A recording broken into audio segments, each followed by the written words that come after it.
Whose side are you on? Whose side are you on? Judas Iscariot was with the Messiah,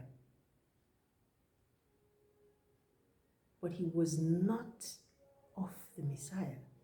He was not on his side.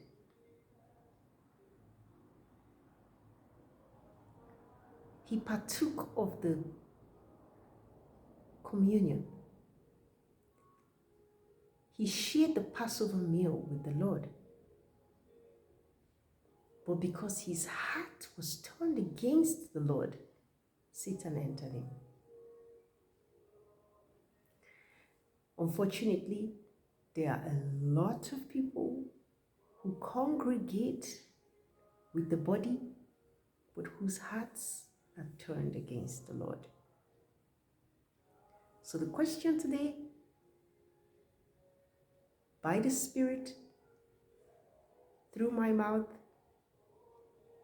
to anyone who would care to listen, is whose side are you on? Number one. Number two, whose image is being formed in you? Whose image is being formed in you? I'm reading a magazine and I'm beholding a lady, and I want to show you what she looks like. But before I show you what she looks like, I am going to tell you. Then I want you to perhaps paint a picture from the description. Paint a picture of how this lady looks by the description that I give you. She's probably in her 40s. She's got straight hair. She's got brunette to blonde hair. She's got barely any makeup on. She has a smile on her face. And she's beautiful to behold. So I'll lift it up and I'll show you.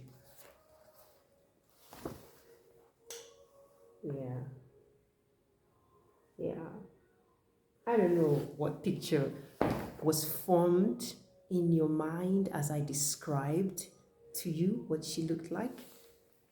So what's this exercise telling us?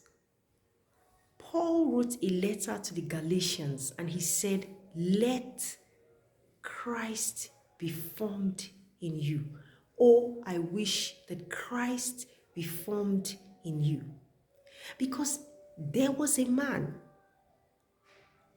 who came to this world more than 2,000 years ago, showed up in the Middle East, claimed to be the Son of the Most High. He was crucified because they thought he was a blasphemer. How can a man make himself equal with God? But his death was planned. In fact, he says, no man takes my life away from me. I lay it down. So why did this man, who had the power over death, who claimed to be the Son of God, allow people crucify him? Why did he allow men to shed his blood? Why? Because the Bible says, through one man, sin entered the world. And so the punishment for that sin is death. And the one through whom sin entered the world was warned. He was told, you eat it, you die. Another one came to him, who is described as a serpent because he was serpentine in his character and nature. But you know what? This one who is called the deceiver, that ancient snake, do you know his title? The prince of this world. Have you ever wondered why the deceiver is called the prince of this world? Really? The prince of this world? Where did he get his title from? Oh my goodness. Who gave him that title? The one who is the Son of God is saying to you, when I go, the prince of this world will come. Oh my goodness, the prince of this world will come when I go. How do we avoid him? Because if this prince of this world is coming to this world, who gave him that legal authority? Who gave him jurisdiction over this world? Why is he called the prince of this world?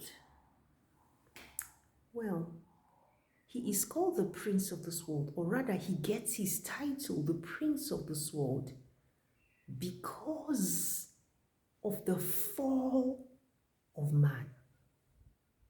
You see, when the Almighty created the heavens and the earth, he took dust from the earth and he put something remarkable.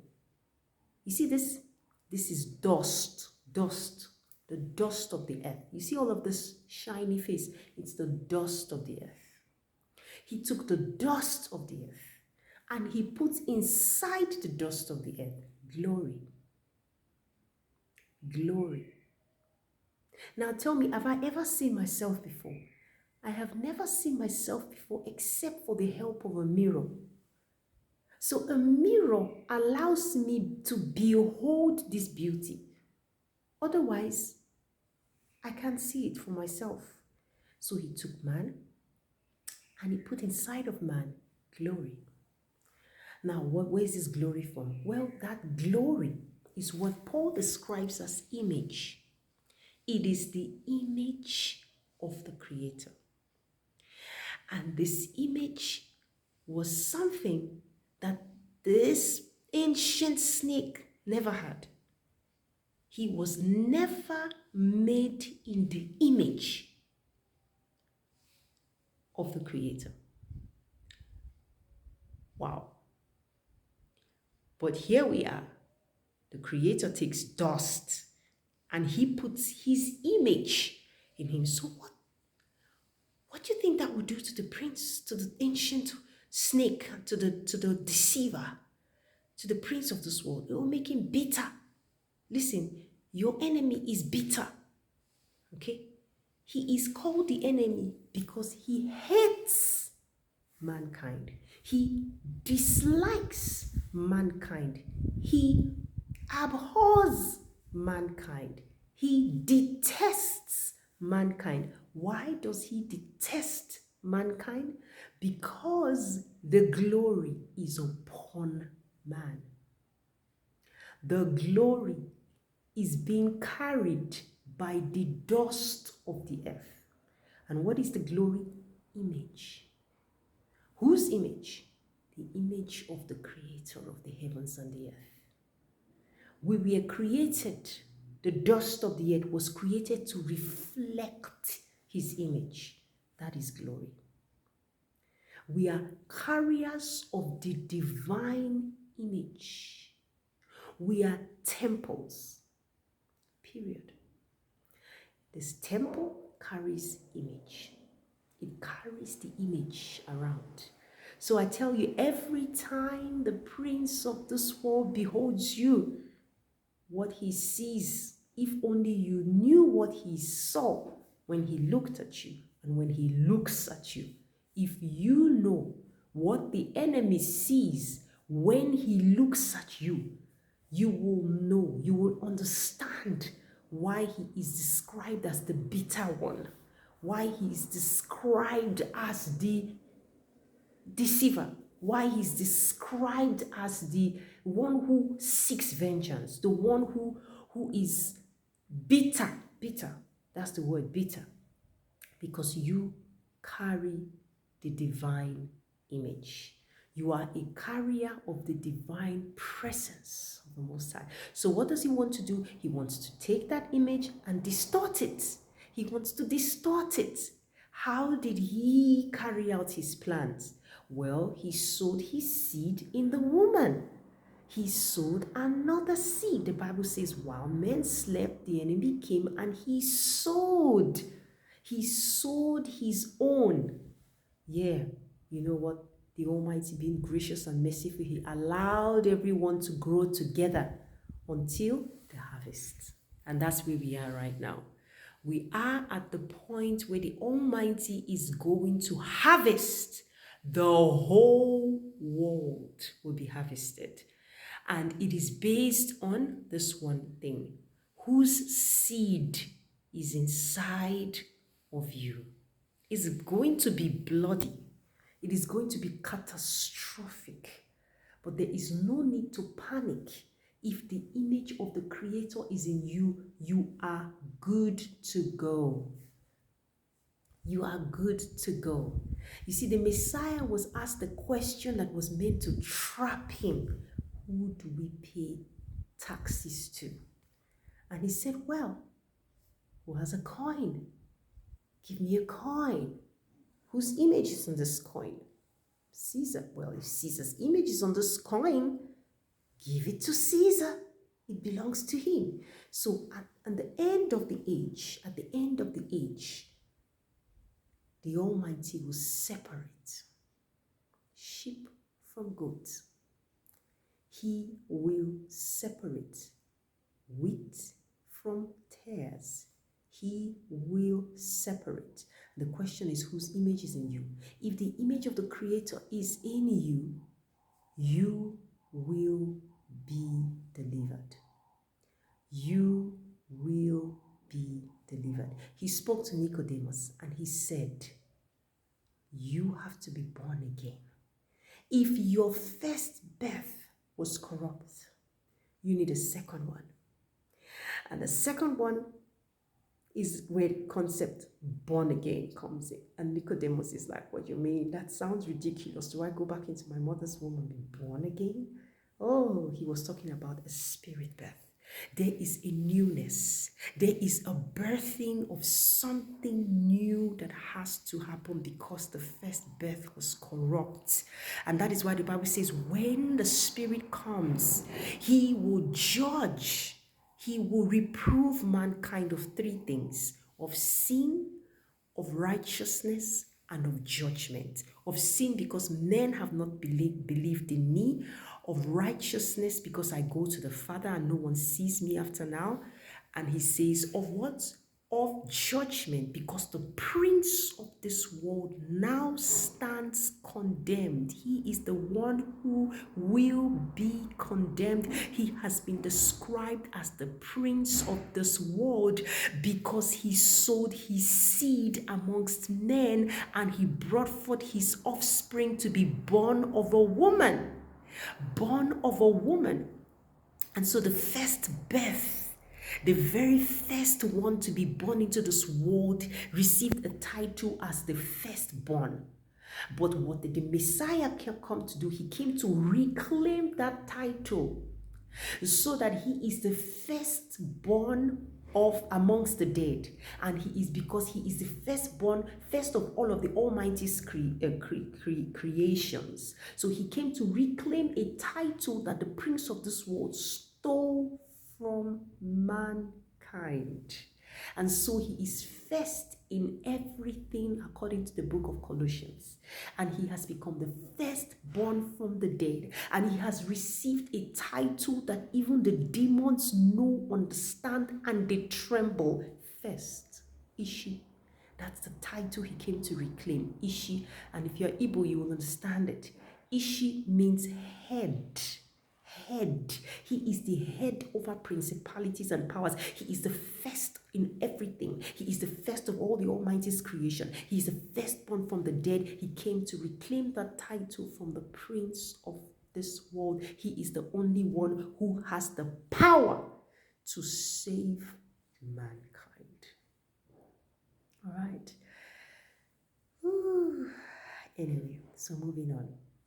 We have to be transformed into the image of the one who is in the likeness of the Creator of the heavens and the earth. His name, the one who called Yeshua HaMashiach, his name is of a Hebrew descent. Hebrew is a language that is very old. There is a difference between modern Hebrew and ancient Hebrew. The more ancient it becomes, the more ancient it is, the more it begins to resemble an African language. And that African language is spoken by the Igbos. And so ancient Hebrew is closer to the Igbo language, which is, by the way, a Semitic language. And his name, Iyi Ishi Waha. Iyi Ishi Waha. To resemble Ishi is his name. If you are in the image of Ishi, who is the firstborn from the dead, you will be saved from the coming disaster. But if you are in the image of the one who was once the prince of this world, who is an ancient snake and an enemy to humanity, if you are in his image, I don't know what's going to happen to you, but if you read scriptures, it's not looking good. It's not looking good. You have to be transformed into the image of the one who created the heavens and the earth. The one who created the heavens and the earth put his image in mankind. That image was distorted. And so, just to recap, the one who created the heavens and the earth put his desire was to put his image in mankind, so that mankind will bear his image and likeness and carry it around. But the ancient enemy was bitter, because mankind, who is from the dust of the earth, was carrying the image of the Creator. And so he was bitter, and he sowed his own seed amongst men. And so the one who is the image of the Father, who was kept a secret in the bosom of the Father, was declared to the whole world, according to John chapter 1 verse 1. And in the beginning was the Word was with him, the Word was him. He was born, he came into this world, he manifested himself into this world to save humanity again. He was in the bosom of the Father, he was the purest.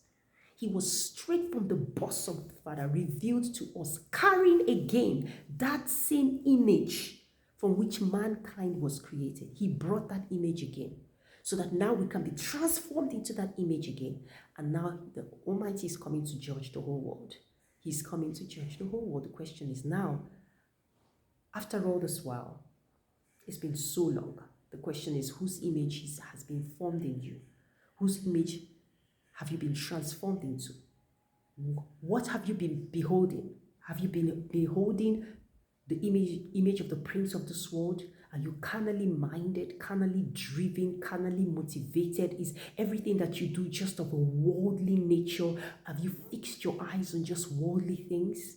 No, the Bible says if you fix your eyes on worldly things, they will perish. They will disappear. They will be blown away with the wind. They will be destroyed in the fire. But if you fix your gaze on the image of the one who is from heaven, you will be saved, because his image is the image of the Creator. And he has come to restore the word that was speaking to us, to transform mankind. He has come to restore the word that was spoken to us, to transform mankind into the image and likeness of his Son, who is in the image of the Father. I've said a lot. It's a mouthful. The Lord is doing new things. The Lord is opening our eyes. We need to move very fast, because a lot of things are happening. This is not the time to tell people, how to be born again. We will try as much as possible to get people to be born again, but this is about catching on to what the Spirit is doing. It's moving in a very fast pace. There's a lot to learn. There's a lot to know. There's a lot to be revealed. We need to spend more time in His presence. We need to cultivate that habit of spending time in His presence. If you haven't, I don't know if you still have much time left, but you need to catch up with what the Spirit is doing and move fast. Let your spirit grow. Let it grow. Let it grow until it is transformed into the image of the Creator. Because that's where salvation is. If you are in that image, you will be saved. Stay blessed.